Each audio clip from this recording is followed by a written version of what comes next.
Well, everybody, good evening and good afternoon, wherever you are. Hello. And it's nice to see you guys all here today. I just want to say a special hello to a few people here that have been waiting patiently for today's program. Hi, Ben. Thank you for joining the program today. And the PTE crew is obviously in the house. We're getting messages right, left, and center here. Hey, guys, what took you so long to get on the screen? Don't worry, we're here. Everything is good. Let's do a sound check. Let's hear if you guys can hear me okay. I think I can hear myself. Let's see. Greetings to you. Yin, can you hear me? Uh, let's see. Vivian, I think we got you backstage. Don't worry. Sound is great. Okay, so we're all good here on the sound. That's great. Don't worry, we will bring the rest of the crew in here in a moment. We got AJ from PTE, a lot of his channels. He's going to tell you all about him. He's been doing lots of stuff, okay, and a lot of live streams I've been watching. Some pretty exciting things here. The China to reopen the borders January 8th, and we've had some news just come across the newswire here as well about Hong Kong lifting even more restrictions. Okay, so without further ado, we're going to bring on the crew here tonight. We've got lots to unpack here over the next hour. Vivian can hear me. That's good. And AJ can hear me as well. He will be coming onto the stream in just a second. Here's one of my colleagues here. Vivian, welcome to this evening's program. A little bit delayed, but better late than never, as they say. Welcome to the program, Vivian. Hi, Alex. Thanks for inviting me for another live stream. I'm more than happy to be here. All right. Yes, so I will first of all express my sincere greetings to our iChongqing followers and as well as readership. Long time no see. I hope you guys are doing well. So yeah, back to Alex. Yeah, no problem. AJ, and we're going to bring in AJ. AJ, how are you?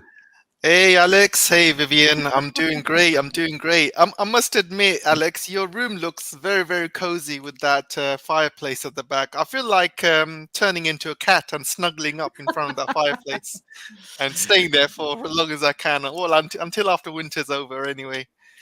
What we'll do is, if Vivian, if you can, just before we get in the program, maybe refresh your screen or work with your mic volume. Some of the guests are just saying that you're coming in a little bit low on the volume. So we'll see what's Okay. wrong technically there. Not to worry, not to be concerned. Maybe it might be good to refresh the browser. If not, just work with some of the volume or microphone settings in the background there. Could be Bluetooth, who knows. Hello, Holly. Thank you for joining. Ken, fantastic to see you here. Suntan, great to get you here as well. Yin, fantastic. Well, I mean, we have a lot of things to talk about tonight. And of course, you guys are probably here wondering what on earth is going on here in China. A lot of things are going on. Okay. And a lot of them have to do with the announcements that have been brought out the last couple of days. We're also going to talk about the COVID prevention measures. Are they still in effect here? Do we still use our contact tracing apps?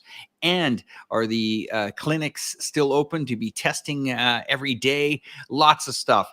AJ, what are you hearing there in the United Kingdom? Are you banning flights from China? Are you getting very, is the government getting very upset that Chinese are about to travel around the world like the Americans have now put in the mandatory PCR tests to come into the United States? What's going on over there in the UK? I think everyone in the UK is panicking because everything's closed. Everyone's on strike. I don't know if there's anybody in the airport who's working. There's a story how the people who check security in the airport in UK, they're on strike at the moment. Oh my! So they have to get people working first before they can worry about Chinese, really. So I just think there's too many problems happening in UK for them to be worried. I know for a fact that Rishi Sunak has become very hawkish towards China, has become very anti-Chinese. He's put some regulations in place. He's going to try and shut down some of the Chinese schools. He wants to limit Chinese students coming into UK. And he's also called China a threat as well. So obviously behind the scenes, they're still going to be very, very hawkish. But I personally think, this is going to be very good for the economy. I mean, if you have Chinese people traveling into UK, spending money on shops and stuff, that's just going to help the economy, right? But Hmm. unfortunately, the politicians don't see it that way, and it's become very, very racist, very Mm. anti-Chinese. But if they just kind of welcome all Chinese people, it's just going to help everyone. Really, it's just a win-win. I just don't understand why they're being so hawkish. I did see a video. Now, maybe you can back me on this one here. A very cringy video of Sunak feeding a homeless man at a shelter. And he was asking the homeless man, "Hey, man, what are you up to this weekend? Oh, you work in finance? Do you know a video I'm talking about?" Yeah, yeah, yeah. That's gone viral everywhere at the moment. Maybe it you just, can explain to our yeah. viewers what that is all about, please.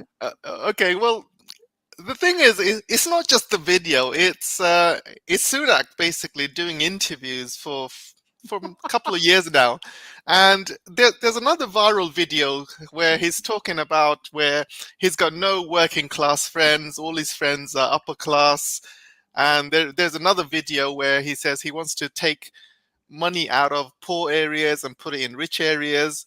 And now he's gone to this little little cafe, and this cafe person who's obviously working there, he's homeless, and he's asking the homeless guy, so how's it going? Do you work in business? How's your business going? And the homeless guy just looks at him and says, no, I'm just homeless. And And then he Sunak goes, just "But..." he just walks away. He's like, oh, I don't want to talk to homeless people. He just walks away with his food. and I thought it was I thought it was maybe a video from 3 or 4 years ago, but the guy was like, and he goes, "No, I'm looking for a home." Well, and Sunak sitting there, "Well, yeah, I mean, there's a lot of business outside the city. Do you want to work in finance?" And I was like, Yeah. wow. Like, I mean, this would bury you as a politician in any other Yeah, country in the world. So yeah, I know. it's But the quite thing is, a there's no other replacements at the moment. They just stuck with.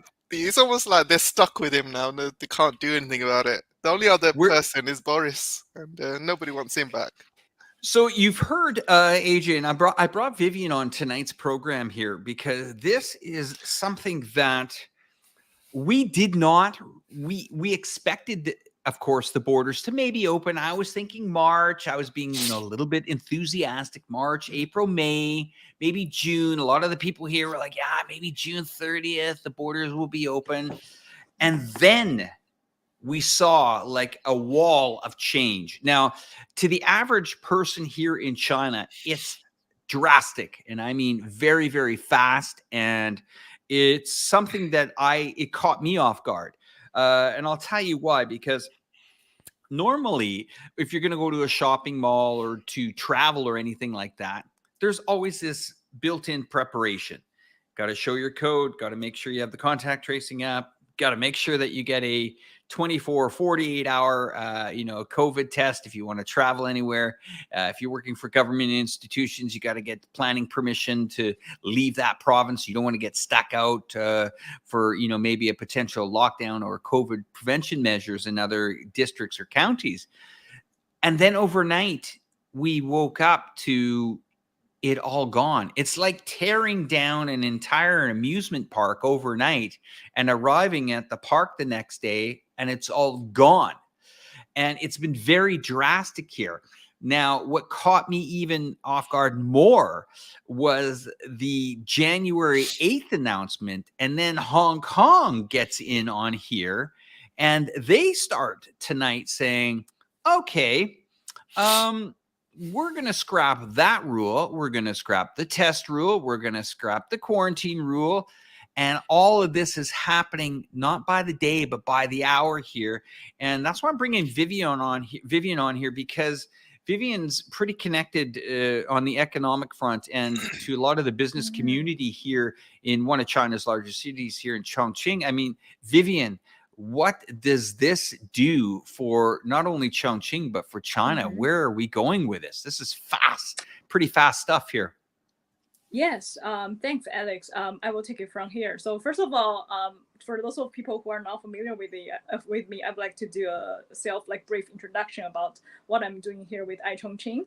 So I am an editor and also the reporter responsible for the political and economic news happening here in Chongqing. So we cover a lot of big business and events in a municipal level that including the WCAFIT, kind of like the Western China International Fair for Investment and Trade. We also cover different other events like the Smart China Expo.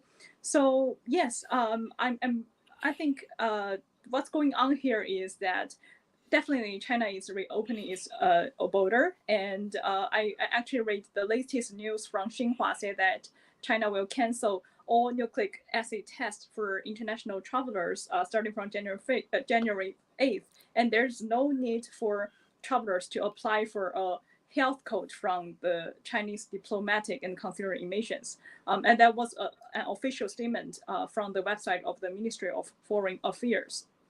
So I feel that China as a country has been waited for this moment actually for really, really a long time. And the country has been preparing in all different areas and aspects.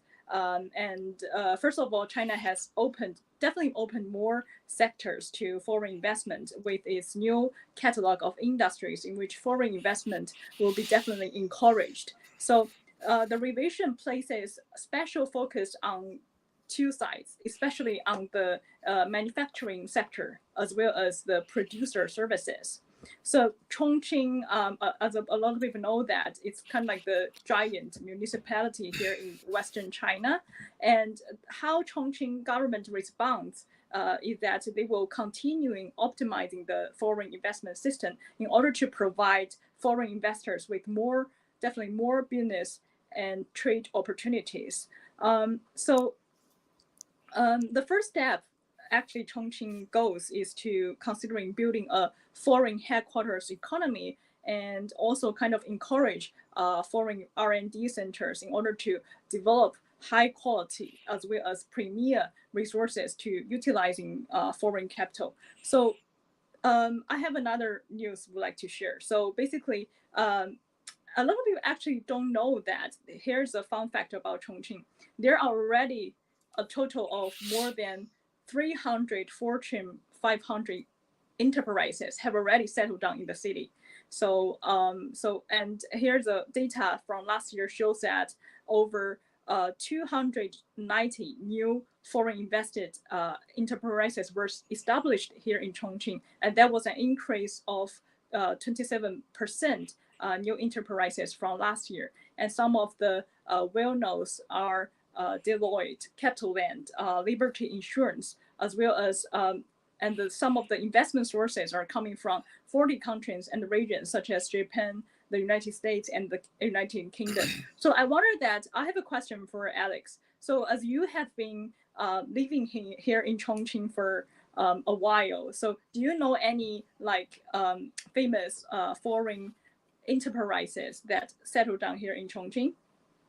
Sure, I would say probably companies like Lenovo or Hewlett Packard, who are big manufacturers of notebooks. I understand that they ship their notebooks using this corridor that connects China and many train conductors through that rail line. We call it the 0 kilometer, or the starting point potentially of the Belt Road Initiative, especially a corridor that allows these items like laptops that have these lithium batteries that are not necessarily easy to travel on the airplane.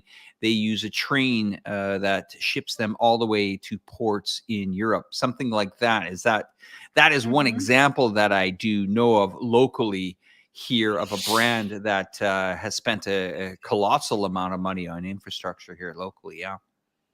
I'm glad that you mentioned about Chongqing's advantages in terms of the logistic and also shipping methods.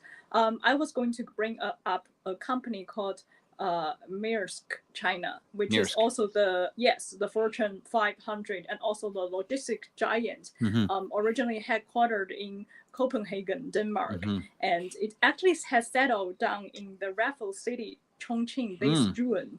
So, which has the company's planning structure to create a new business organization to help develop Chongqing's modern service industry.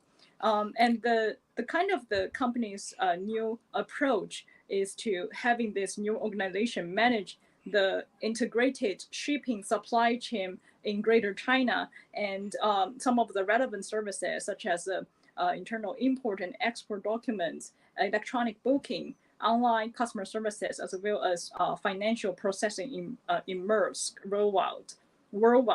So I think that why the company has actually had this determination to settle down in Chongqing is definitely has to be connected with Chongqing's location advantages, especially in logistic and shipping sector, as Chongqing is kind of like it locates in the Western China. It kind of has the business and also capacity to radiate the whole Western regions, including like Gansu province and other provinces. So Chongqing has this kind of like logistic advantages, and it has a lot of multimodal logistic channels, such as the China Railway Express to Europe, the LSTC, which stands for the New Nancy Trade International Corridor, as well as the Yangtze River Golden Waterways. So those are kind of like the kind of radiates into the south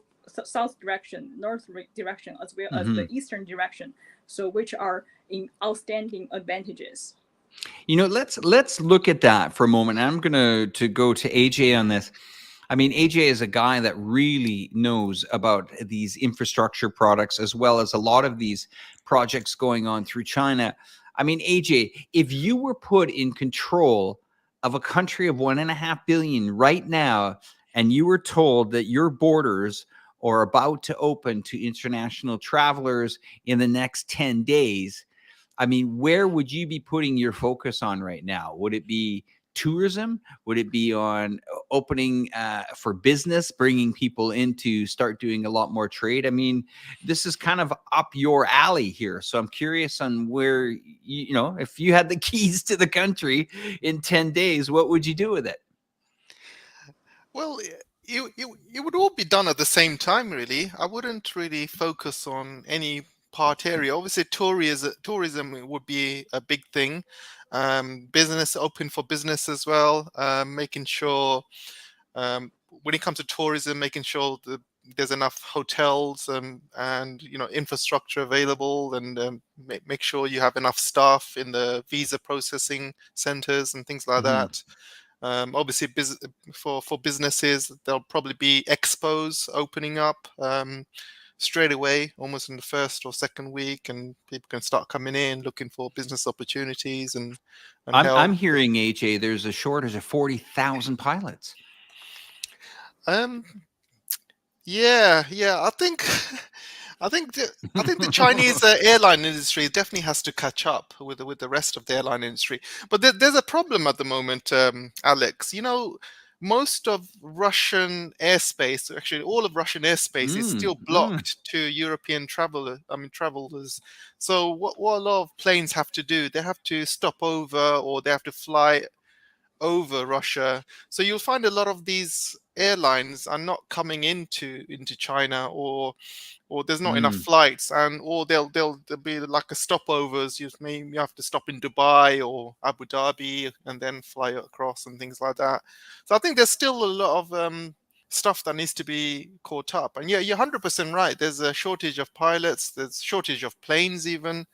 A lot of you know the thing is. And you also have to look at you know in airports you have to book your space, you know, if you're an your airline, your time slots, yeah. your time, so you got to book it. And I think that, and you know, that's why a lot of planes fly empty. Like if there's no passengers, they still fly just to kind of keep that space So you got to make sure that space is still available. I think a lot of airlines have pretty much given up a lot of spaces Yeah, I around the agree. world. And so there's a lot to kind of sort out. I think it's not going to be easy. I think the first month or so is going to be pretty hectic, I guess. But I think eventually it will kind of calm down. We did hear. I'm going to bring up some other things just to shift away from the logistical issues and the challenges that China is going to have here in the next few weeks to open up. There's been some questions about the variants that have been coming into this country. We do hear the BA5. We do hear, I think it's called the BF7 variant that's come into this country of the Omicron, and that has been pretty, I guess, vocal with most of the medical professionals here that are commenting on this country. Now, these are not the most serious variants, which is good. And AJ, I just saw your link there. I'll get that on the screen in a moment. But the variants that are ripping through this country, and they are going quite quickly. I mean, if I was to get COVID, or probably anyone here in Chongqing about 3 or 4 months ago, they probably would have made the news. Okay, that's how rare the cases were. But now it seems to be flying quite quickly through. For most part here, from my understanding, from reading most of the news here, things are being managed I guess the way that they anticipated for the moment. We are hearing potentially that we thought it would be an April peak, but that has been brought forward, potentially a February or even mid-January, third week January peak of infections here in China. Now, this could be why they are looking at this January 8th open. We're also hearing, and here's a good comment from PB World. I want to comment on this, and you guys can look at the screen. Airline tickets are ridiculously high. That's correct, because as AJ was saying before, most of these airlines are flying these routes that they have to fly. That means if there's 6 people on a plane or 600 people on the plane, they will either use these as cargo routes, most audibly cargo routes, diplomatic routes, whether it's embassies moving their staff back and forth. I know my wife was on a plane with only 6 people, and the tickets were about $6,000 at the time.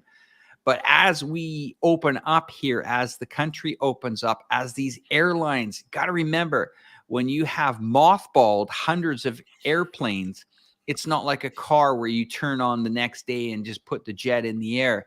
I think Ken is in the chat form here. Ken, I believe, has a lot of aviation experience here. To my understanding, a lot of these planes have to go through maintenance.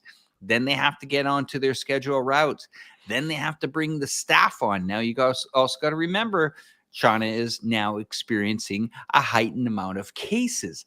That means that if some of these airline staff are affected by that, that's also going to impact these routes. So it's going to take a little bit of time to catch up. Let me have a look here. Okay. AJ, you want to comment on that? Then we're going to go to Vivian. We have another topic that we're going to chat about. Yeah. Also, like, I just want to follow on from what you said. Plane prices are ridiculous high right now because you have to understand a lot of planes are still grounded in China. The Boeing planes are still grounded. And again, they have to go through a lot of checks. Recently, they bought a lot of Airbus planes, but that's going to take time to put it into the, they need to do test flights, and they need to manufacture these planes as well. They need to go through safety checks. So there's still a lot of stuff that needs to be done on the airline industry, and that's just going to take time.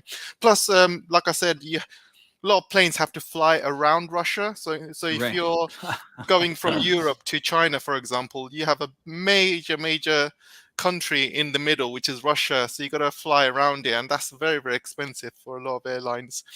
I want to also kind of touch on that article which I found. Yes, And let me bring it up. Okay, sure, you keep chatting about it. I'll bring it up for you. One sure. moment. So looks like Japan has officially announced they will need COVID tests for Chinese citizens. How nice of them. Taiwan Island has also done the same, and US is basically weighing in new measures. So I think over the next few days you will see a lot of countries whether they want to kind of test Chinese citizens or not. I think they're still weighing in. I think this news has just come out today, so obviously probably by tomorrow, day after, you'll probably find out which countries will need tests to go in and not to go in.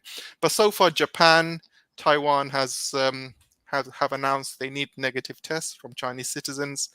US is now weighing in. They'll probably ask for it as well. US will probably ask for it. And then the rest of Europe will follow, I guess. So yeah, there's still, um, there's still a lot of hoops to fly through. It's not going to be plain sailing over the next few months. I think it's just people are going to be very, very cautious, and probably a lot of Chinese citizens are not going to travel straight away. I think they're going to be, when you book tickets, you obviously you cannot. You need to basically plan your holidays. You need to plan, time off from your work and things like that. So you can't do it straight away anyway. So probably going to be a couple months after that. I would probably estimate. Yeah, I think I tend to agree with you that it's going to take a lot of time. Now, let me backtrack here and kind of go over the details on how I think things are going to work out here. First of all, we saw a peak in flight tickets to the 3 destinations that are quite important for Chinese. One of them is Japan, one of them is Thailand, and the other one is United States of America. There's also a backlog of people that need to renew their passports as well that have either expired during these 3 years or they just didn't renew them, or of course, because most people weren't traveling here.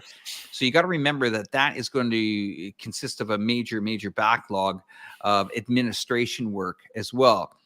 Getting these flights up to speed here, there are a ton of airports here. You got to remember some of these cities, even like Chongqing, are the size of countries, okay, with populations of over 30 million. That's the population of Canada. During that time, new airports have actually been open around all throughout China, even some of them with international runways that have hardly been used. And then bringing the staff up to maximum capacity. On top of that, we have the Chinese New Year's that is just around the corner happening. So I would say the 0 to 60, we are in it right now. Logistically, it's going to be extremely difficult to do.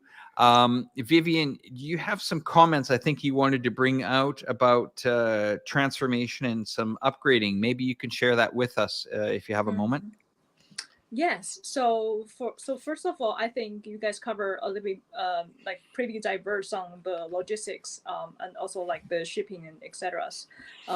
Yes. So I think another angle that Chongqing as a city that tries to think about its foreign investment is to about the city's development in terms of the industrial transformation upgrading.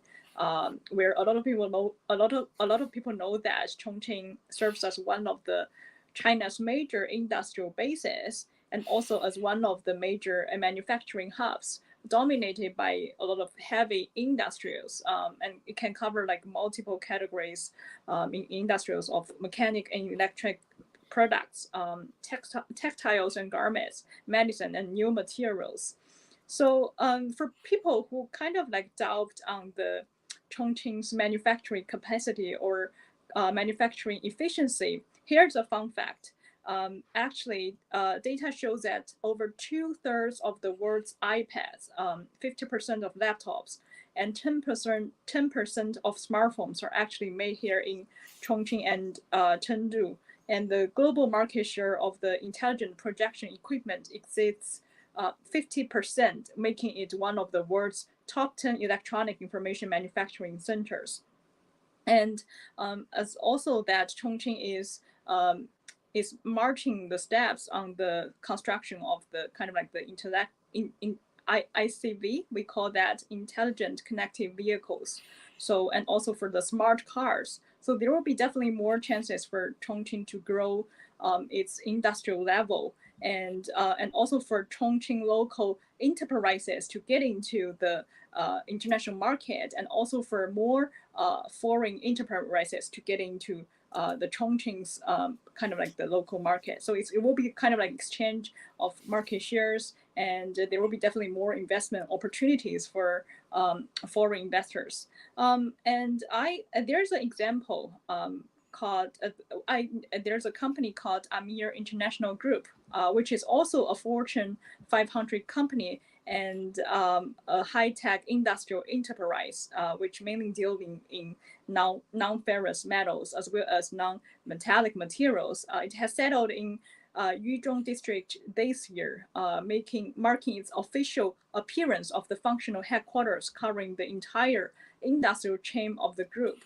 So as you can see that, I think those are kind of like the existed examples for the Fortune 500 companies, and kind of like expands on the Chongqing's global influence worldwide. And I believe with the borders opening and the limited restrictions on the COVID test, there will be definitely more foreign enterprises considering about Chongqing as their one of the destinations to invest, and also to get to know more about Chongqing's industries. What are the advantages the city has, and what are the policies or regulations that are very advantageous to them or benefit to our potential foreign investors.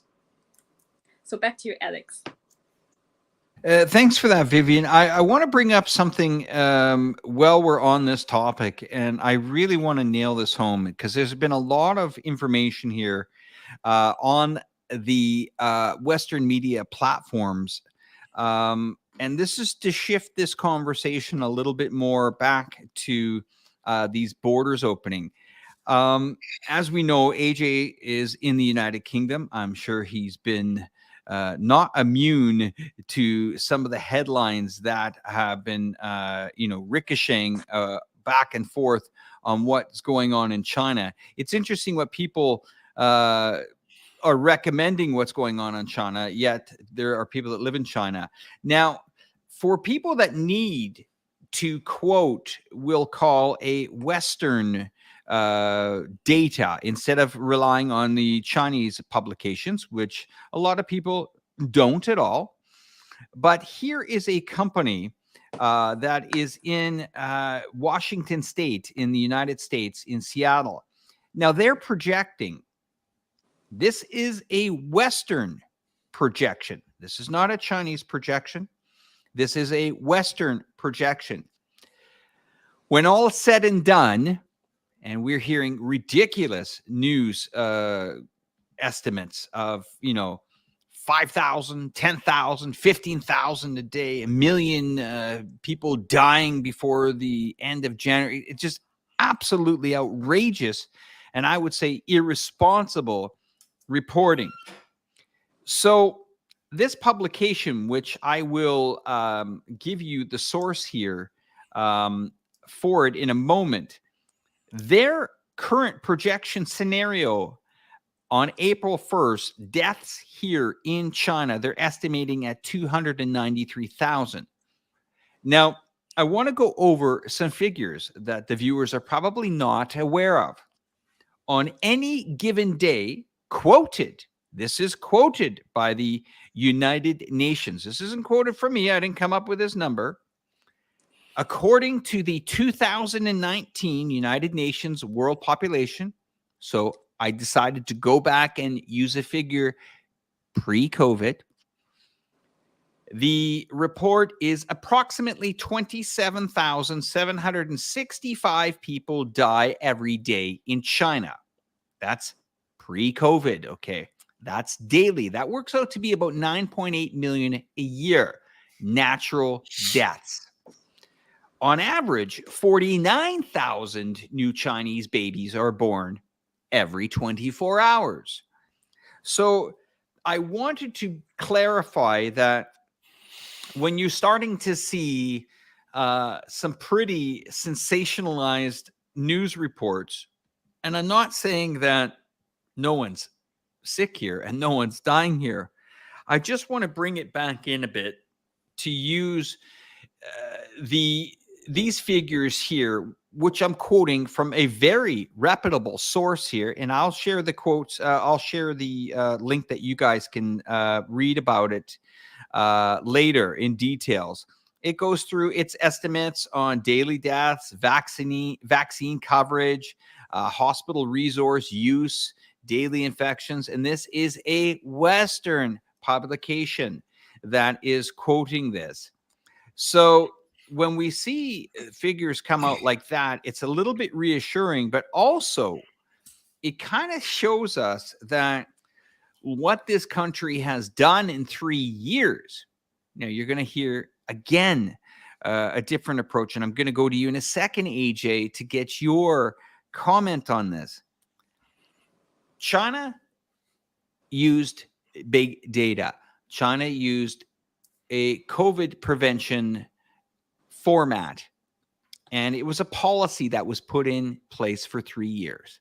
Now, I spent 18 months here, and before that, I came from Thailand, which had no organization, no vaccination process, which it was just absolutely chaotic, and no strategy.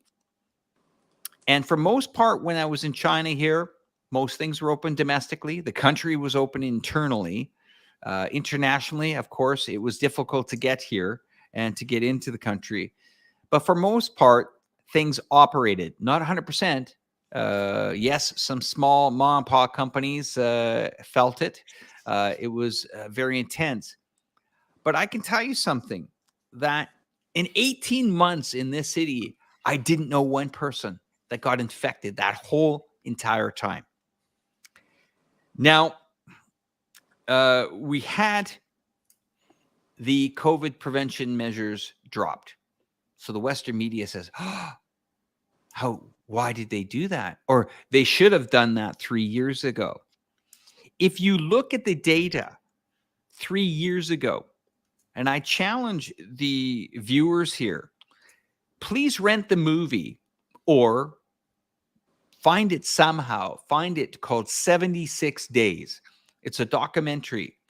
It is one of the only documentaries that starts at basically the go point in Wuhan. The night of the hospital, the night of the infections, the night of the outbreak, pretty much to the second it starts. And I'm going to tell you something. When you watch this, please prepare your family. Please maybe watch the first 10 minutes of this before you show your children. I'm not sure if there's an age requirement on this documentary, but it is one of the most powerful documentaries actually listed. If you're a movie person, you read Rotten Tomatoes, the website that views movies and comments on them. This documentary has 100 still on it. And it shows you the potency of what was happening pretty much at a very, very early start of the pandemic. Now, this country got mobilized, got serious real quick. And that video and that documentary is a step-by-step detail on what the country was going through. Now, if that would have gone through this entire country, if the city of Wuhan didn't lock down the way it locked down, we would be having a completely different live stream tonight. And we would be talking about a catastrophic amount of people that would have died. So the government implemented the dynamic zero COVID policy. Didn't mean that they were striving to have zero infections. But I'm going to tell you, for most part, it was pretty impressive what's happened here in the last 18 months. Now, we can say that it could be the uprising that maybe happened in Beijing that pushed the government into making these changes. That could be one. Something could be said that maybe it was time to release these restrictions. Something could be said that it could be the economy was really starting to suffer. But for most part, I can say for the last 3 years, millions of people have lived to see another day because of the measures that were taken here. They were quite serious and they were implemented quite well. So if you take that into consideration and you see where we are now, which is 3 years later, this estimate here by this Western media doesn't seem so bad of a number. And you have to ask yourself, were these measures working? Well, as I said, in 18 months, I knew no one that had the COVID, and now, trust me, I know a lot of people that have it. So it's kind of like this, AJ and Vivian. It's like the mother has said, "Okay, we've protected you for 3 years. We've fed you. We've taken care of you. We've nurtured you. We've educated you. Now it's time to fly." And I think that's the best analogy I can say is the government jumped first, I think, and said, okay, we're going to jump for you guys.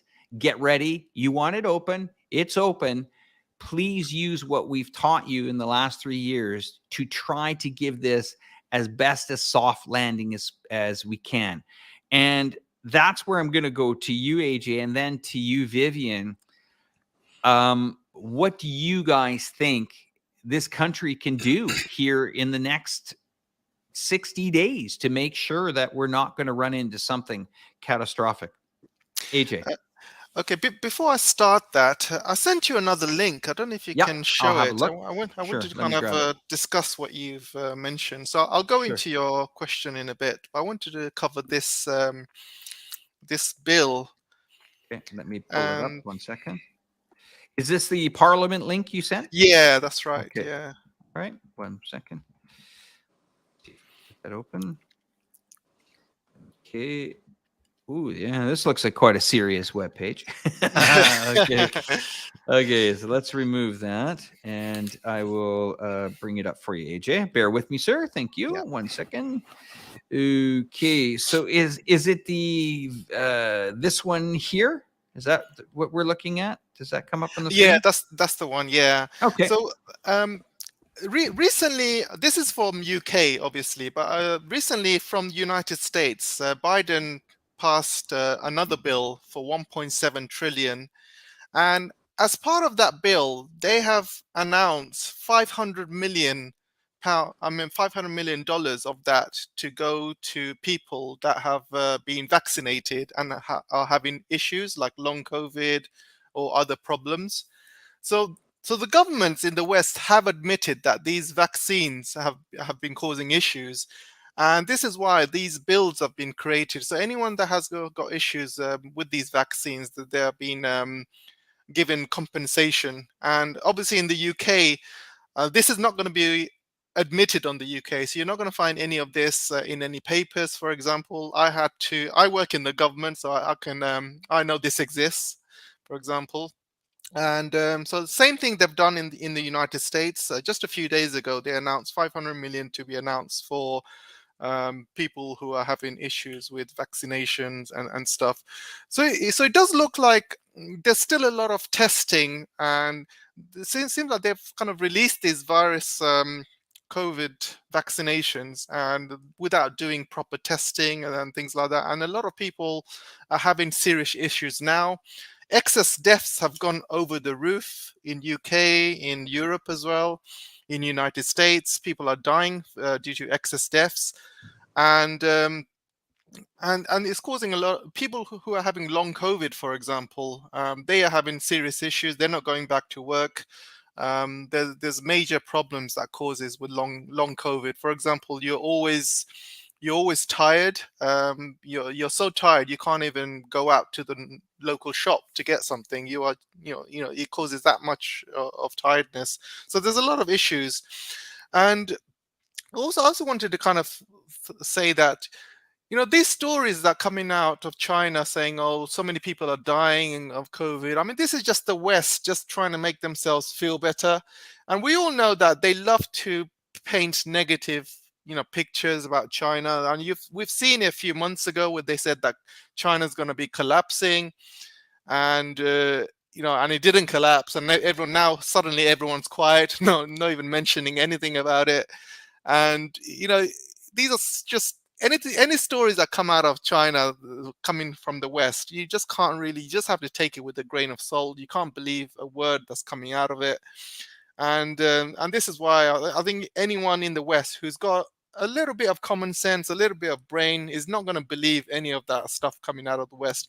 I mean, today, as of today, they are still putting putting on the news that Ukraine is winning and all of these fake news about Ukraine. And still to this day, they are still putting a lot of fake news about China. I mean, that's never going to stop from the media. That's always going to happen. It's just a way, they have basically decided to go along with this narrative, and they'll just, try and find a way to kick on China, whichever story they can find, really.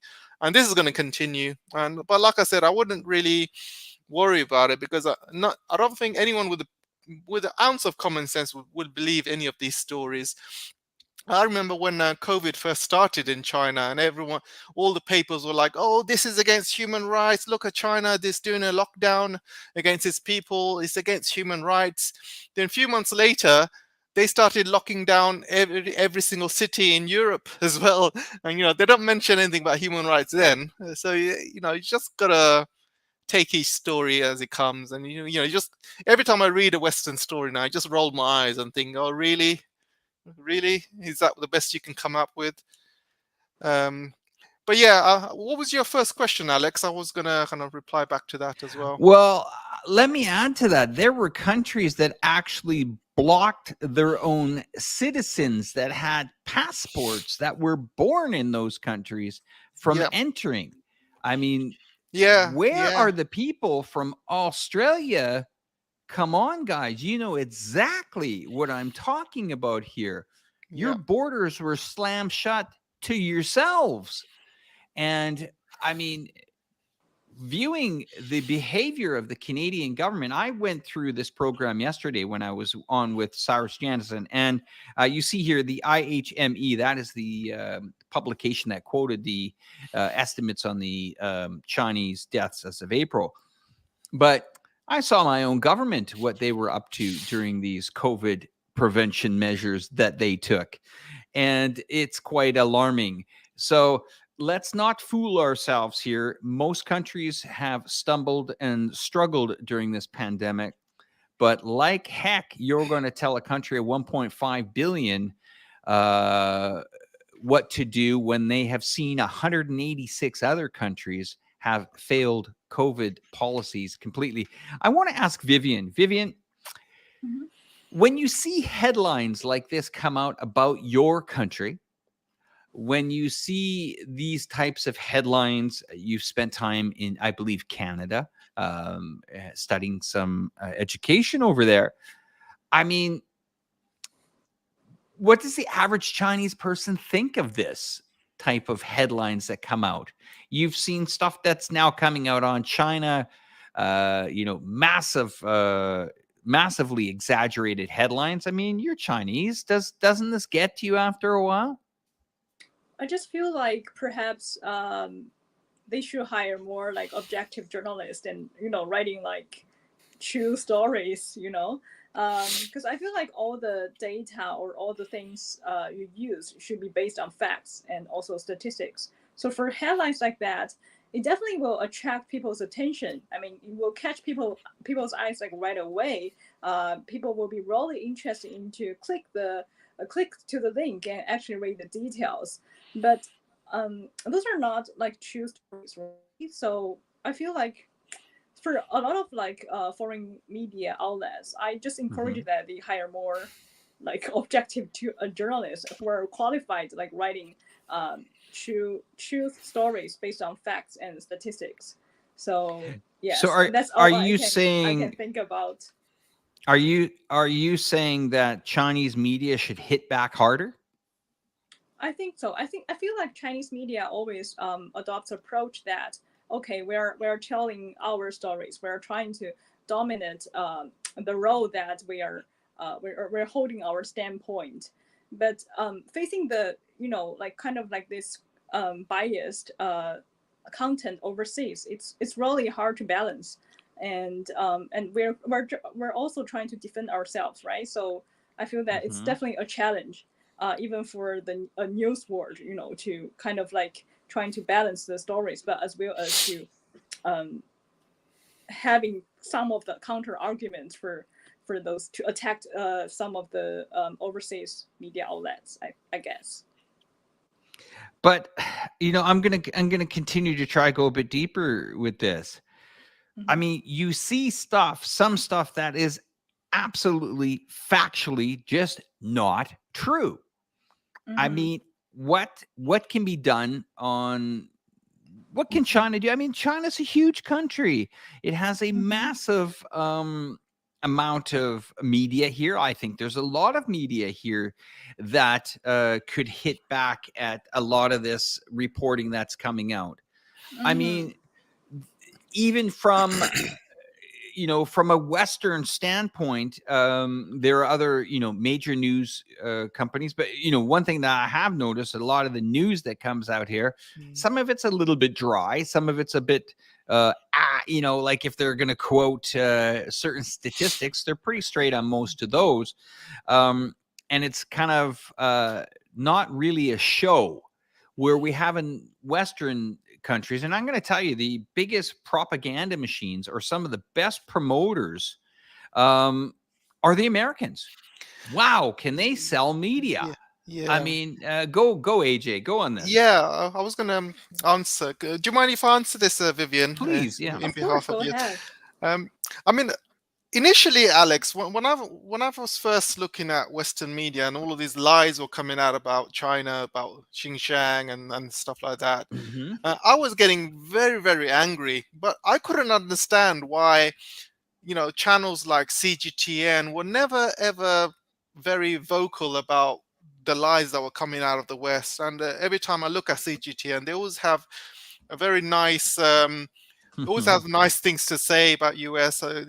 Their title would be China-US relations, and then very, very nice. They would have nice guests and stuff like that. Sometimes you have occasional guests like Victor Gao coming up, and he'd be very angry, and Iga Tangen as well. He would come out and speak out his mind. But majority of the time, he'll be very, very nicey.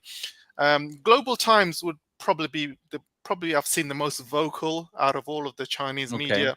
But over time, I started to understand why they are like that, because I think, it's one of those it's one of those things that, I think it's just Chinese people in general. It says, let them, there's a saying that if you see a person trying to drown themselves, let them drown, basically. So I think it's one of those Chinese kind of the stuff that you see all of these Western lies coming out about China, and the Chinese attitudes, what, let them spread these lies, the truth will come out in the end. And I've noticed that a lot of Chinese people, they know what's going on around the world. They know that the media is lying about them. They know every single Chinese person I speak to, they are very well versed in the world. They know about what's happening. They know about all of these lies, but they are very quiet, and their attitude is if you lie so much, one of these days you're going to fall on your own sword. And I think that is the attitude, and this is exactly what's happening. The West is lying so much. They've lied so much about Ukraine. Nobody believes them anymore. They're lying so much about China. Now nobody believes them anymore. I mean, ordinary people are walking around thinking, oh, I thought China was supposed to collapse last week. What happened? I thought, I thought China was this. I thought China was that. And I think that's the Chinese approach. They're not fighting back. They don't want to be the same as the US. They don't want to be the same as the West. Proper, real, attacking other countries and real strong media. They're just letting these countries fall on their own sword. And this is exactly what's happening, because when you lie about something so much, eventually nobody's going to believe you. And this is why we are at this stage right now. Nobody believes the West about what's happening in Xinjiang anymore. Nobody believes the West about anything. They don't believe the West about the COVID. They don't believe any story that's coming out of the West. Like I said, a couple of weeks ago, everyone thought China was supposed to be collapsing. Now they're saying China is opening up. So what's going on? Which is the truth? So I think that's the attitude of the Chinese, and I think this is the right way to do it. I think people who I've noticed the people who are most vocal are probably the more of the Westerners who live in China or who know about China or who have lived in China. I've noticed they're probably more vocal, the YouTubers, for example, and I think that is what I kind of noticed, Alex. And what do you think? Do you feel the same as well? I mean, I want to hear Vivian's point on this here. This is, I mean, Vivian, you're in media here. You're in the Chinese media sector. I mean, this must just rattle you. Tell us. Jump in, please. Yes.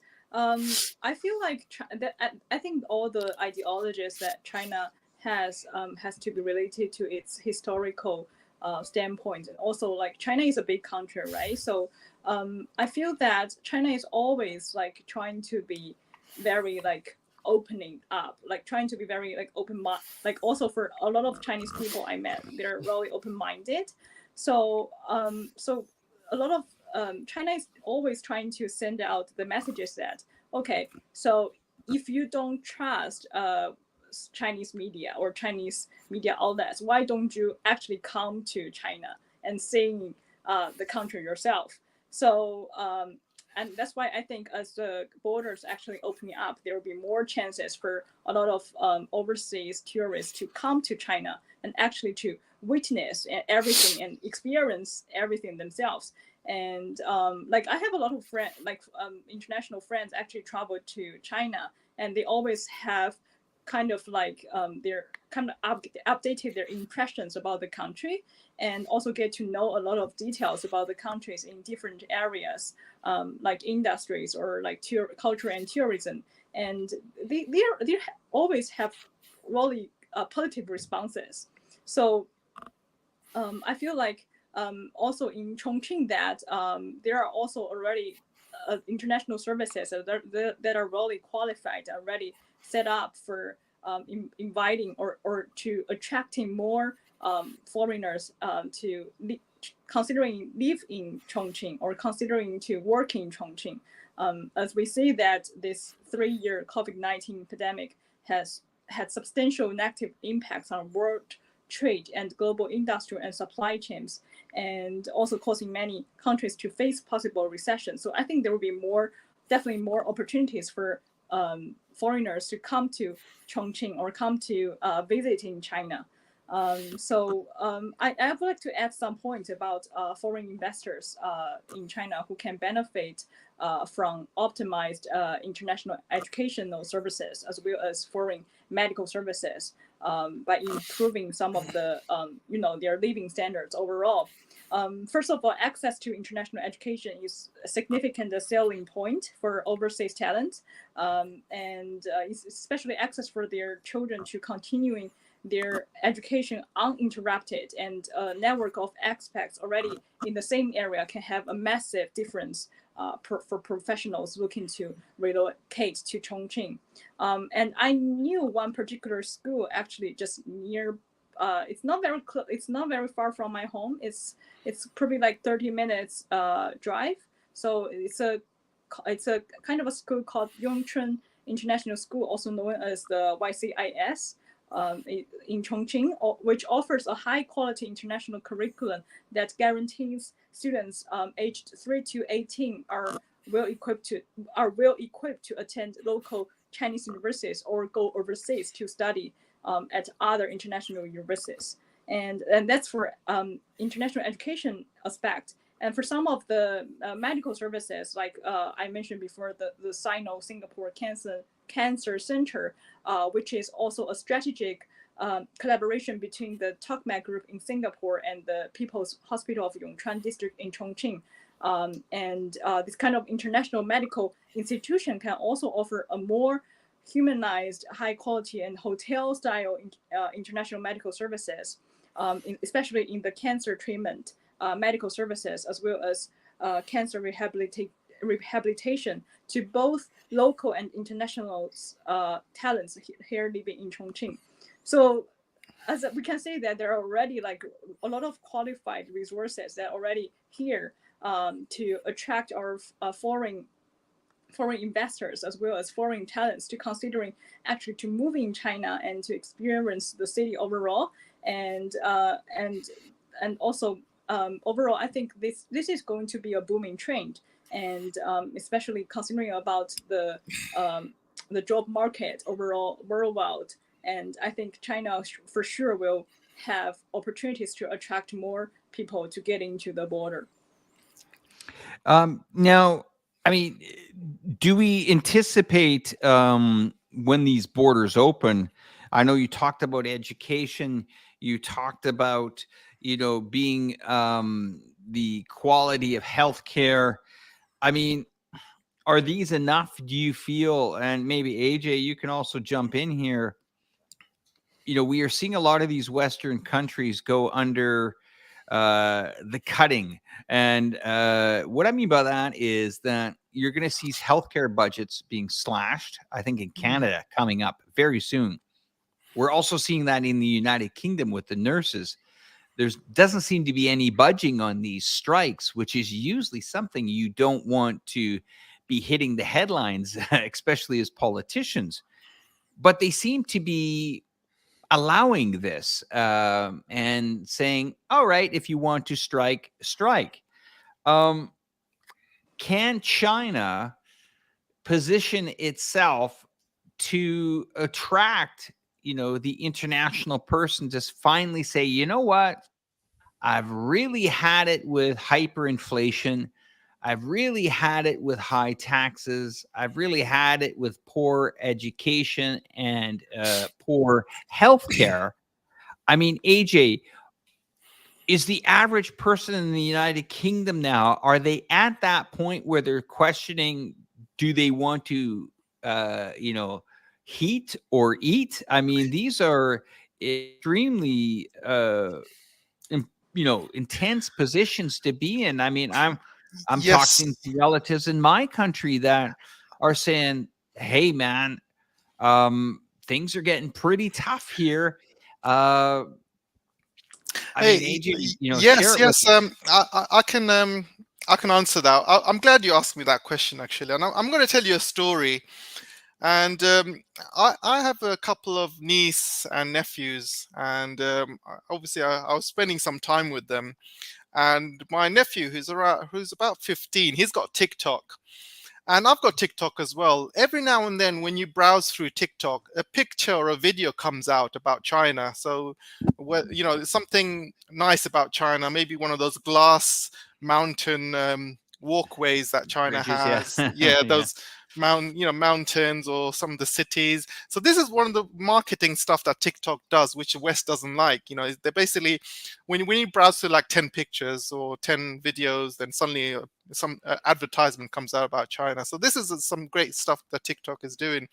So I was talking to my nephew about China, and my nephew was like also going through YouTube. And my nephew's like, oh, you know what? China looks great. China looks great. And he said, I saw this video on YouTube and it looks amazing. I said, what? Show me the video. And guess what video he pulled out? He pulled out your video. He pulled out your video, the one with the top 10 cities in China. Oh, and, boy. and I Bless started, I started laughing. And so he showed me the video, and he loved it. And then last week he watched Avatar. So we went and watched Avatar. Me, my nephew and niece, and a few other family members. So we went together, and we watched Avatar. And I said to my nephew, do you know these mountains you see in Avatar? They're in China. He was like, what? No way. So I started some pictures and videos of these mountains. And he's like, oh my God, I want to go to China. I want to go to China. And he started like showing all of his friends, and all his friends want to go to China and stuff. And the point is, people, there are loads of youngsters and people that want to go China. The problem you have with the older generation, they already have their families and kids. They probably can't pick up and leave straight away because they have jobs. And a lot of them are scared about leaving to another country. If you're single, or if you've got a partner and you both want to move at the same time, then it's much easier. But if you know, for the older generation, it's probably much harder. But for the younger generation, up and coming generation, like my niece and nephew who are 15 and 16, you know, they are going to be growing up and thinking, oh, you know what, I want to go to China, I want to study there, I want to explore China. You know, I think that's one good thing that TikTok is doing is educating a lot of the youngsters what China is Mhm. like, and I think it's really good that they're showing images of China in TikTok and stuff. The West doesn't like it, obviously. This is why they're trying to ban, you know, stuff like TikTok in the West. I've got, But I've got a comment I want to ask you, AJ. sure. You know, being a person that used to really like a lot of the British programs. I mean, when the BBC was putting out some great stuff, they were putting out some amazing stuff. Now, this might sound a bit strange, but EastEnders is a very popular program. I'm not sure if the audience is aware of it, but it is one of the longest running programs on television in the United Kingdom. And it's a daily, can we call it a sitcom, or kind of more of a daily drama show that kind of is trying to show real life in the United Kingdom. Yeah. And they have quite a special set in London for this program. Yeah. A lot of the actors have been on this program, sometimes as much as 2 decades. It's been running, I'm not sure how many years, maybe 40 years, maybe even longer. Is there any truth to that program nowadays? I haven't watched that program in a long time. Maybe you have. Maybe you're an EastEnders viewer. Maybe you're not. But do they discuss and talk about things that at one time when you used to watch that program? Now, you might say, Alex, this is just a TV program, but not necessarily true. This was part of people's lives in the United Kingdom, where if you wanted the true life of what life was like in the UK, or at least from, you know, not a fake Hollywood family with the kids' bedrooms ultra modern and everything's beautiful and the house is spotless, the EastEnders program gave it to you pretty raw on what was going on with the economy and stuff. Well, I'm very curious about, you know, and this is the BBC, which is paid for by the taxpayers. It is one of the biggest promotional propaganda machines in the United Kingdom now. Are they using that program to talk about failures in the NHS now? Are they using that program to talk about skyrocketing inflation? Has there been have they mentioned about the multi-billions of dollars that they've provided to the Ukraine government? I mean, are these issues making it onto these programs, which at one time, AJ, was an extremely powerful promotional program for the average British person? It had a huge viewership. I'm curious what they've used that program to promote now. I'm all ears. I'm all ears. The quick answer is no. And the other quick answer is basically they've gone along a woke route, BBC. So it's all about diversity now. They're not interested in the real life, what's happening around the world. They're more interested in transsexual to heterosexual marriages and transsexual relationships and gay relationships. They've gone along this woke agenda. And if you watch, this is why I stopped watching EastEnders years ago. Nowadays, it's all about inclusivity, what the problems that gays are having, lesbians are having. They've gone completely woke. Now they've got non-binary people in there as well. It's not our struggles, it's not everyday struggles, it's the struggles of the LGBTQ community mainly. And unfortunately, most of BBC has gone along with this woke agenda. China is not going to understand it because China doesn't allow it. They've pretty much banned stuff like that. But you know, I've stopped watching television years ago. Even though I don't watch it, I know what's going on. And yeah, it's just they've gone all woke.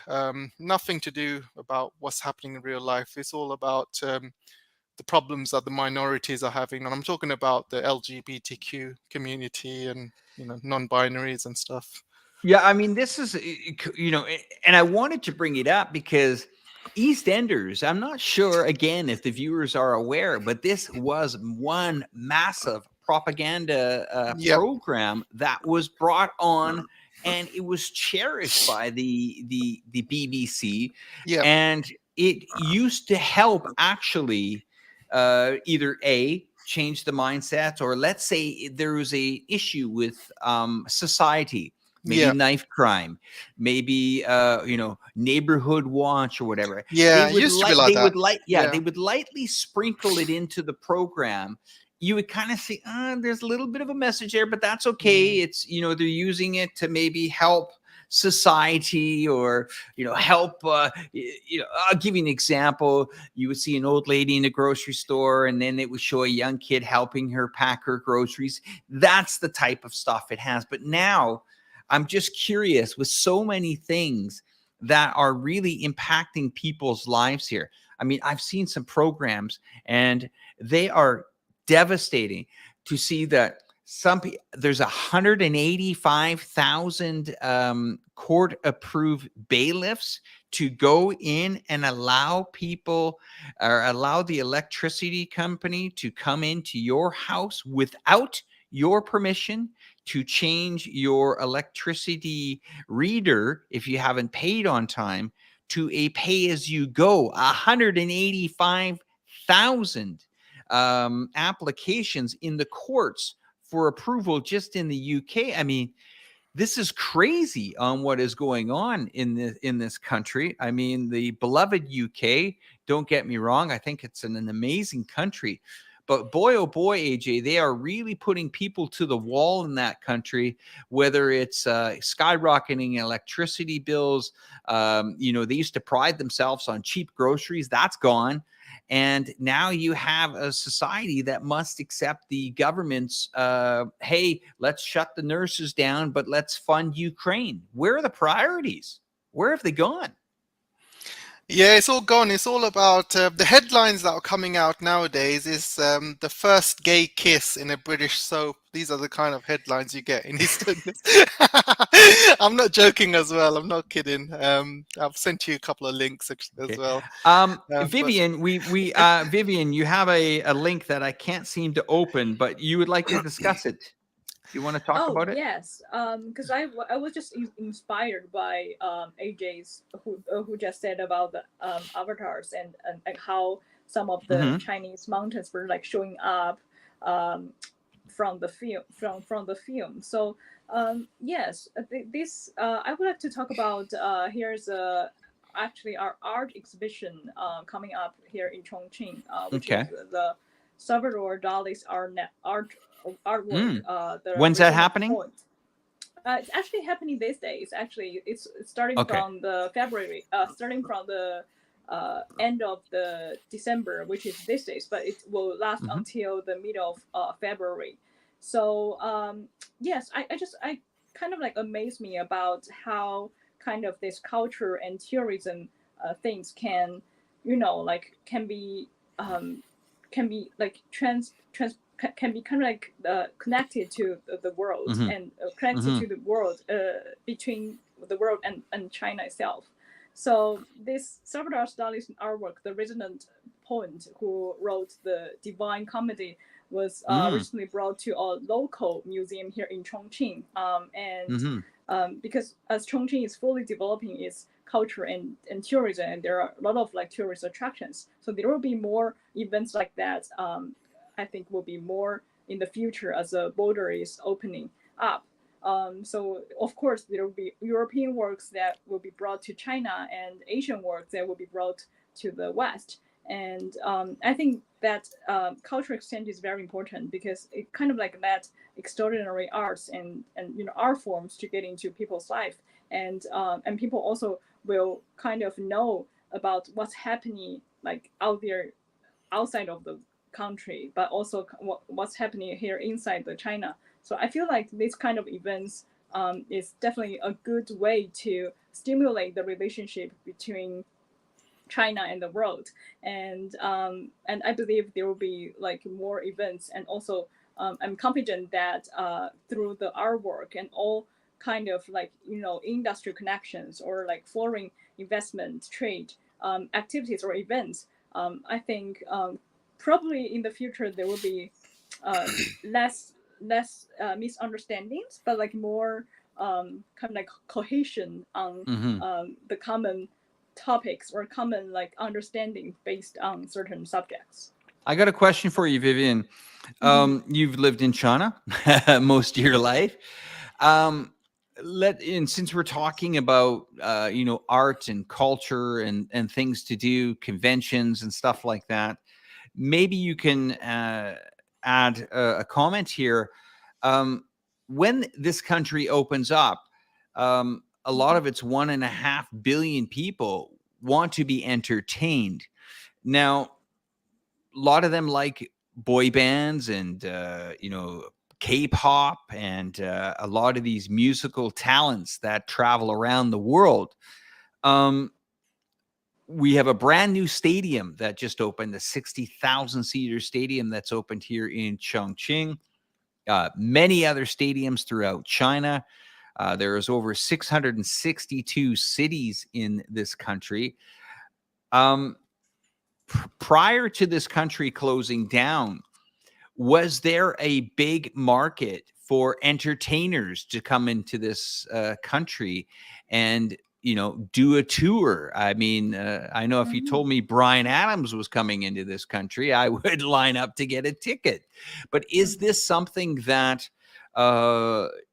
this country is going to need here in the next year? I mean, people are just waiting to go out and spend some money, not just shopping. I mean, we've all been able to shop and stuff, but I think the real point here is some of these stadiums, some of these events, like the Asian Games that should have taken part in one of these new stadiums in Chongqing, due to either COVID or other situations that it missed or it didn't be here. I mean, is this a whole new market that China is waiting to open up with open arms? And is the world going to be ready to entertain Chinese? Maybe you can share me some of your experiences here. Did you ever go to concerts here in the country? Yes, of course. But like that was when I was in high school, I guess. But like Right. that was like really a great time for me. So I think that for sure there will be more opportunities for more concerts, events coming up here in China, and also considering that China is a huge market, right? And Yeah, of course. Yeah. and there will be like more. I guess there will be more like celebrities or even like those singers, and those well-known singers, considering China as one of their destinations to get into the market, and also and considering about the population of Chinese fans, and so and I think that's also like consuming trend, especially happening here in our youngsters, like the millenniums, like the 90s group. People are trying to enjoy their life in a more diverse and fun ways, and that's kind of like the consuming trade also. So many I find out that a lot of my friends, and also nowadays a lot of teenagers, are likely to spend more money on like buying concert tickets, and also theaters, and having the opportunities to actually watch those interesting movies, or even like those talk shows. So I feel that this is like kind of like the promising trend, and I guess there will be more opportunities for like concerts, and definitely, and even for some of the singers from Hong Kong and Macau, and they were definitely considering China as their first destination to get into, and having like connection with their Chinese fans. I mean, Vivian, a lot of these entertainers have either taken up residency in Las Vegas. I mean, these schedules go very deep into the calendar, and I think AJ, you know exactly what I'm talking about here. If you're an entertainer and you're a DJ or you're a K-pop group, I mean, your schedule is probably already formed all the way out to the summer or maybe even the fall of 2023 here. Yep. Hello, knock, knock, 1.5 billion open. This is a tremendous opportunity, I think, for a lot of, and maybe they might not be the big headline bands that are out there. Maybe some of these guys have to dust off the guitars that haven't hit the stadium shows, because you have a thirst for 1.5 billion people. And there, guys, I was just in the new stadium here in Chongqing. I mean, the grass just started to grow a couple of weeks ago. This thing can fit 60,000 people, and I can tell you, probably even if AJ and I went down there with a flute and a box to bang on, we could probably fill half of that stadium. I mean, this is something that I'm still very puzzled. And AJ, I'll go to your thing that you brought on the screen here in a moment that will get up there. But guys, we really have to see what's happening here. We are seeing the biggest reboot in the history of the world here in less than 10 days. This is a massive reboot. And that's 1.5 billion. I can only imagine how many Chinese they've had their passport expired over these last 3 years. Yep. That's going to be a backlog. The airlines backlog. And now every single sector in this country has to either prepare for incoming and outgoing. Now, logistical lines, you're right, Vivian, that Chongqing has been, pretty dynamic here over the last few years in connecting all these very important logistical lines and shipping lines throughout the world, Europe and around Russia and all these other areas. But now I was just sitting here today saying, wait a minute, this country is, and like I said, before we got on this program, Hong Kong again announced more restrictions to make it easier. So if you think the 8th is just China saying, well, yeah, we're going to, restrict some things, what's on the 9th, the 10th, the 12th? If you're a person that is wanting to either come to China and look in the entertainment business, you better be prepared that you might just get called here. Or if you're a professional that has been wanting to come into this country to work, there's a very good possibility you're going to be getting a phone call very soon here. So I just don't know how a country of this magnitude. We talked about the shortage of pilots. We talked about the shortage of airline routes. What's going to happen with hotels that used to be COVID prevention hotels? These are all shifting into a model of now they're going to be opening for guests, holiday bookings, people that own homes that are now going to be booking for holidays. I mean, Vivian, maybe you can share with us before you leave the program today, this has to be, and maybe directly not involved in some of the stuff that you cover in economic news, but this has to be probably one of the biggest stories of the year for you, that things are about to change here in 10 days. Maybe you can share the audience how this country is going to get ready 10 days from now.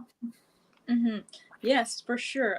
And I can expect that there will be more, definitely, even like for me as a reporter, there will be more definitely like traveling schedules for me, having the chances to go out of the country or go out of the region or even out of the country to trying to explore and what's happening here in the world.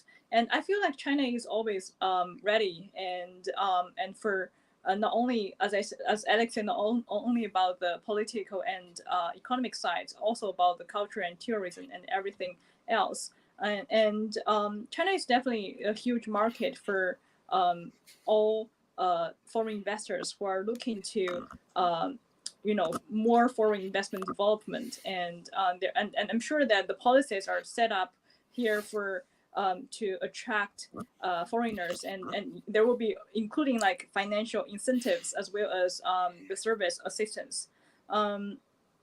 So yeah, so Chongqing is welcoming more foreign investment and in industries of tourism and also like cultural side and Chongqing is also to engage in outbound tourism in more regions.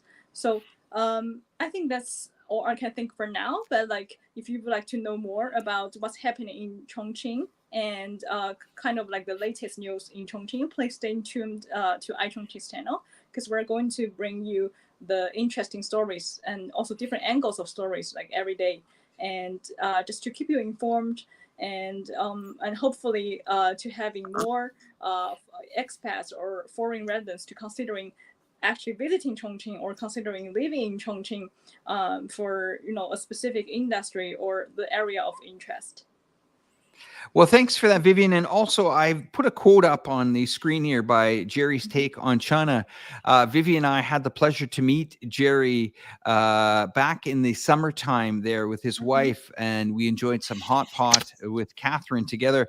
If you haven't been familiar with Jerry's channel, please check it out. Hopefully, someone in the comment box can leave a link to Jerry's channel. Wealth of information. A great person to meet in real life. It was quite a fantastic dinner and a start of a very good friendship and I really appreciate him coming in and spending some time with us tonight here. Vivian, we're going to let you go for today's program. I can just imagine the headlines are going to be rocking and rolling here over the next couple of weeks because this news is changing by the hour. I want you to, again, thank you for sharing the screen with AJ and I. We greatly appreciate the time and your knowledge of China and definitely this fantastic city of Chongqing. So thanks again, Vivian. And our audience, what a real treat to have Vivian on the program again today. We'll let you go. We'll see you tomorrow, Vivian, okay? Oh, I will see Vivian, you tomorrow. before you go, do you mind opening up that link I showed you? Because I wanted to also kind of show the viewers that there's other stuff that's been taken out of the Avatar film that's in China. Is that the And groundbreaking thing you want me to open? Or no? No, it's a travel guide. Okay, let me have a look here. 1 second. And Okay, 1 second. yeah, so if you live in China or you know about China, you will notice a lot of these things that's showing up in the Avatar film that only resides in China. And this particular picture is a picture of rice fields or rice paddies in China. And if you know China, you know that China is very famous for these rice paddies.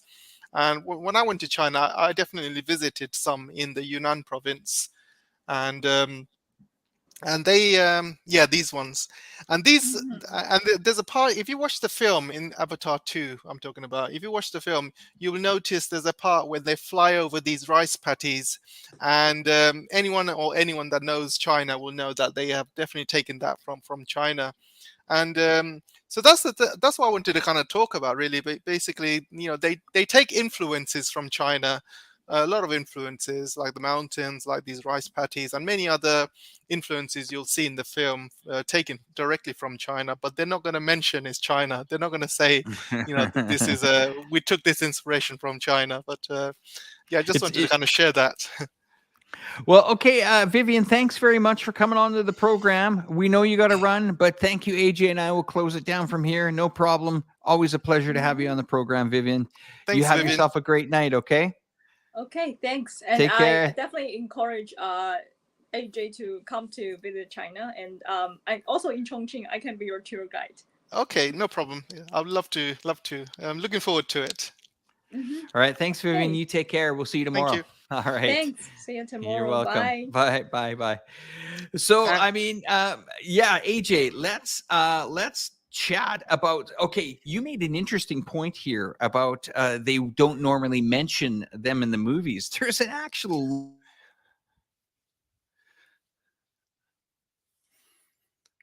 Oh, Alex, I think we lost you there.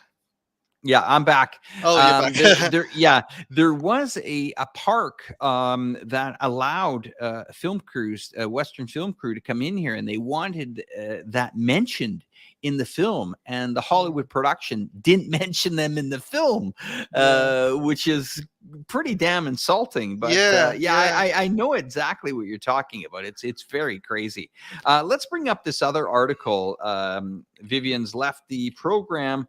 I think we needed to, you wanted me to bring up another topic here on some of the wacky and crazy headlines that are going on in the UK here. Here's one from the Metro that you wanted me to bring up. Oh no, wow. no. This was a I was just wanted to give you an example of the storylines in Wow. happening in EastEnders, and you will see they talk about the first gay kiss in a soap, and all they're doing is just woke stories really nowadays. Nothing real life. It's all about this woke, mentality. Yeah, it's interesting. The BBC used to really put out some amazing productions, and once again, some of them were educational productions. They've done a great amount of nature productions with David Attenborough, and then of course you then see that they move that into more of a climate issue now. And he was pretty good when he stayed neutral and not bringing climate into a lot of his nature productions.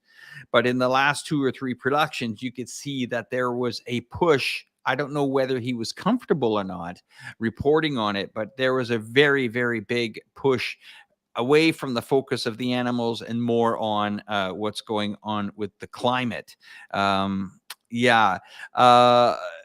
I mean, I'm reading some of the comments coming in here as well. Okay. Anyway, that last news segment definitely brought out the discussion. That's for sure. I mean, AJ, tell us, this Zelensky stuff that's going on in the UK. And the amount of money that is being spent. I'm hearing that some of these countries are losing patience. But then again, I'm hearing some of these countries are willing to support this government in the Ukraine for the next 10 years. I mean, it's getting to the point where it's really impacting people's lives. Now, China has kind of, for most part, said, try the diplomatic routes. Of course, that's not working by any stretch of the imagination, but it's getting quite complicated here. And my concerns is that when is the boiling, or where is the breaking point where the taxpayers of these countries have had enough, whether they agree or disagree what the geopolitical issues are in the world. But we are hearing news that is coming out of the UK. You've basically said that the stuff that we are hearing is true. Life is getting very difficult for Europe. It's getting very complicated for countries. We are seeing mortgages being reset. Now, can you imagine this? This doesn't make any logical sense to me. And I understand inflation. Don't get me wrong. I understand inflation. But isn't there another scenario that the governments can take instead of actually ramping up 425 basis points on lending rates through the FOMC to basically push a majority of the middle class who are paying their mortgages, whether it's a 20, 30, or 40-year term, to being almost unreachable or unpayable, that you then throw the economy into a recession just to balance inflation. I know inflation is a incredibly difficult thing to get under control, but I think some of these countries need to stop the printing press, stop financing some of these geopolitical things that they feel are so important for political gain, and take a step back and look at the citizens of these countries. I mean, that's quite an alarming amount of interest rate hikes. I mean, from 0 to 4 3/4, 5 1/4 here, going on in just over a year. you're a mortgage payer with a floating rate, you're smoked. Yep. You're done. Yeah. No, they'll say, oh yeah, but we're gonna get inflation under control. Oh, and well, we're gonna get this. This is, Powell saying to the Fed. The Fed is basically saying, we are going to put your economy in a recession because we feel we need to combat inflation. That I have never heard, as long as I've been on this planet, and maybe you guys can correct me, having quite a bit of knowledge in financing and trading and really understanding these economies. Why would you want to push the economy over the edge into a recession? I mean, this is not part of the playbook. It's pretty. Do you know why? Do you know why, Alex? And before I get there, I'm just going to answer this. He says they will have to make a soft landing to not cause deep recession. Too late for that. Sorry, too late. Very late for that. Okay, we are already in one. Whether it's true numbers or not, we're already in another one. The second comment, to stop inflation, you have to slow the economy. It's economics 101. I totally understand that. But then why do you have QE1, QE2, QE3, QE4, and then a printing press? That's economy 101 that you should know, that before you start that printing press and you inflate the economy, that you're going to be dealing with this. So we are trying to take the same advice from somebody that's got us in this mess. Basically, hey guys, we're going to take you up on the roller coaster. Oh, and by the way, we're going to push you off on the way down. That is not how to run an economy. And my whole point of this is, however, these Western Fed chairmen that have been running these countries, whether it's the ECB, whether it's, the FOMC in the United States, whether it's the Bank of England, boy, oh boy, oh boy, your rule book has got you guys in a lot of trouble here. And this, and I agree with you, this comment here, economics 101, I totally understand the mechanics of that.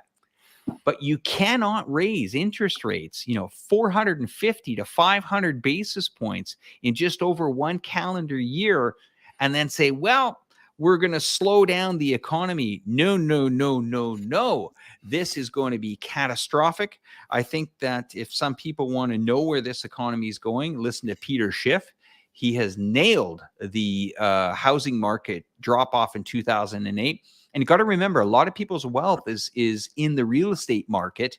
A lot of it is held in, we'll call it paper gains. And you're seeing companies like Tesla sell off 109, I think yesterday. We're seeing the S&P that did not rally this year. It's off 20% year to date. From January 1st last year. Santa rally, well, it better either happen today or tomorrow, because that is it for the Santa rally, which is non-existent this year. So I think that we are headed for some very, very dark times here. And AJ, how are we going to get out of this? Yeah, so I want to go back to that comment. Can you hear me, by the way? Yeah, perfectly clear. Good. Yeah, I want to go back to the last comments about economics 101. I mean, who the hell thinks that the Fed knows what they're doing? They don't know what the hell they're doing, right?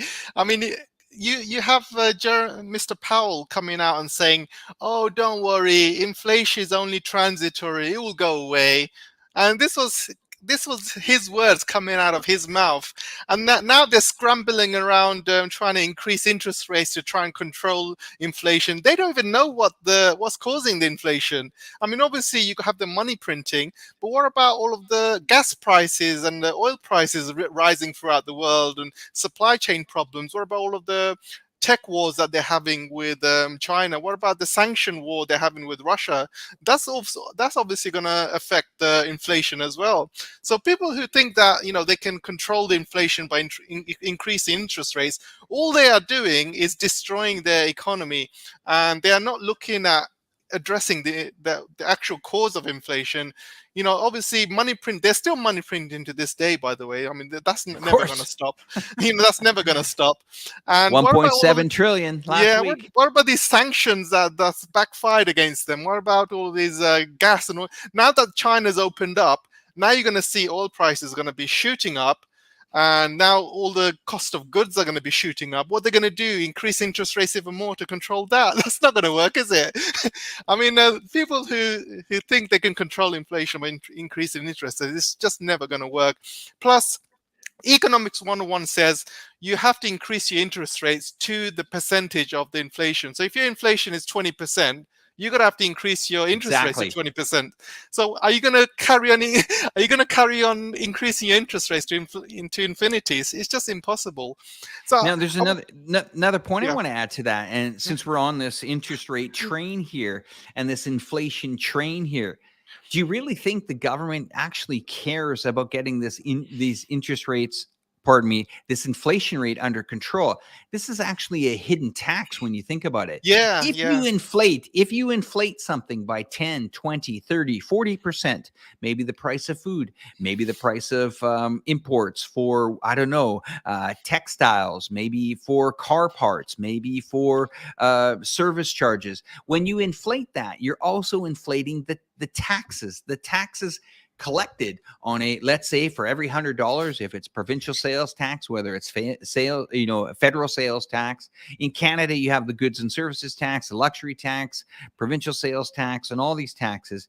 And you raise these rates, whether they're 10, 15, 20%. I mean, these will basically inflate the government's balance sheet as well. So when the government says, wow, we really need to get this inflation under control, do you really think the government is motivated when the tax rates have also been inflated by the inflation itself? So if a car that used to cost $20,000 for a used car is now inflated to $30,000 and they make tax on that transaction, it's for the benefit of the government. So in fact, that tax, they are scooping and cashing in on that tax, and the Fed just keeps tweaking it. It's like a little tick on a safe. Let's just tweak it one more to see if we'll make it break. No, not broken yet. Not everybody's broke yet. Let's just grind it a little bit more. And the savers, the people aren't being paid 5% or 6% to put their money in the bank. No. They're still at about 1%, or some banks are still at even a negative rate for keeping your money in the bank. Yeah. So this whole thing about, and as I'm saying, and I agree with you, AJ, is these Fed chairs, these guys that are running these monetary policies, they have no friggin' idea what they've done. But you can clearly see what they've done. They have ramped people into, your sons, your daughters that used to have 10, 15-year mortgages now have 30, 35, and 40-year mortgages because of this. And boy, does it make sense when our parents said, Jesus, you're going to make our kids pay for your mistakes. Well, guess what? It's now here. And yes, the kids and the youth for the last 10, 15 years are paying the piper. And it's these guys that seem to think they know what they're doing that have got into this mess. 5 minutes, we'll wrap up this show here. Fire away, AJ. I'm going to tell everyone why this is happening. You have to go back in the history of Britain, Anglo-Saxons, because at the end of the day, a lot of Anglo-Saxons, they all started from there. And back then, you used to have kings, and we are what you would call peasants, right? So instead of calling us working class, we're basically peasants. So the kings used to squeeze every last penny out of these peasants throughout history. And we used to work like crazy, and we used to give all of our tax to the kings. Kings used to raise the taxes. And it used to get so bad that the peasants started striking or rioting back in the day. Some of them would be killed. Most of them would be killed, to be honest. And it's the same cycle we're going through. Instead of calling us working class people, we're basically peasants back in the day. So they're basically squeezing every single last penny they can out of us until we break. And this is exactly what they're doing. And the people who are going to be immune to all of this are the super rich, the people who are setting up these, globalists, who, the people who are running the show in the US, people who are running the show in UK. They're the ones that are going to get away with most of the stuff. They don't have to, most of the millionaires and billions, they don't have to pay any taxes. It's the working class that have always suffered. We have always been peasants, and you just have to watch some of these King Henry shows back in the day, and all of these shows how the peasants were used to be treated like. And this is exactly history repeating itself. They don't care if the working class are squeezed back into being poor, because they know that eventually when the economy goes back to normal, these poor people will eventually go back into working class, and the cycle will repeat again. So throughout history, working class are there as sponges to be squeezed out when they need to, and this is exactly what they're doing, Alex. I mean, it's absolutely disgraceful. I mean, here's where we're going to leave it for today here. Just Alex, to give you guys, by the way, it's they've just approved a 1.7 trillion, so that's going to be added to that figure. So it's going to be 33 and 33.2 trillion by the end of the week, or by the end of the month. Wow. So they've just added 1.7 trillion to be added to this, by the way. I mean, that I'm absolutely speechless to see these figures. Anyway, I just want to say a special thanks to AJ for pleasure sharing it with you guys. We're not going to leave you guys high and dry like that. We're going to leave a little bit of background music for you guys here. We're going to say goodbye. I'm going to leave it to AJ. Once AJ said goodbye, we'll go to our beautiful screen and let you guys chat amongst yourself before we end the stream. Okay, AJ, you take it away. Thank you, sir. Hey, Alex, thanks for having me on again. Welcome. And thanks to all the viewers, and thanks to everyone coming on and listening to our podcast and show. Appreciate your help, guys. Appreciate the support. And just if Jerry's listening as well, I also want to kind of give my appreciation to Jerry, who's come on my live chat a few times. So see you again soon, Jerry. And all of the moderators, thanks everyone who's been moderating. You know who you are, and everyone else that's come on. So again, I want to give my warm thanks to Alex as well, and we'll see you soon. Thanks, guys. Take care, guys.